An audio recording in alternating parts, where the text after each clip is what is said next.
sorry, he didn't make it. He's over there, and they pointed to where these body bags were. And he went straight over, and he pulls back the top of the cloth, and Walter's still breathing. I mean, he had lost a huge amount of blood, but he was still breathing. Walter was the first man from Norwich who had his name drawn in the draft in Washington, D.C.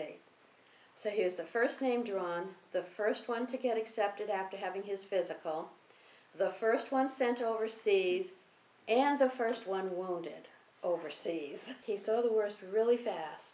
And what happened was that a German flash bomb went off about 2 feet away from him, and in the process of that, he was burnt from his waist to his toes. It dented his helmet. He got shrapnel in 2 places in his left leg, I believe it was. It blew the tails off his overcoat, he said. So he said it was amazing that he survived it at all.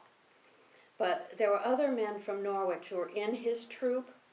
So as a result, one of them, Irving Brokk, was the one who helped take him on the gurney to the closest first aid station. The next day, Irving Brokk goes back to check on his friend. And with all that's going on the battlefield, he didn't need to come back the next day to check on him.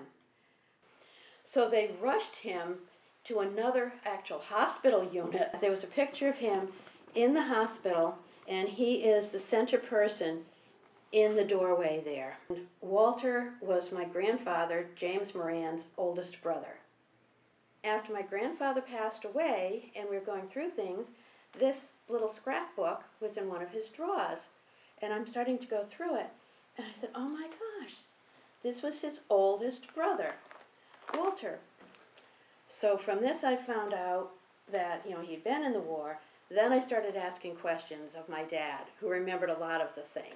But the time when I would see Uncle Walter, I never knew he'd been in the war. I never even gave it a thought. But it was just it's an amazing thing, and the stories that don't get told.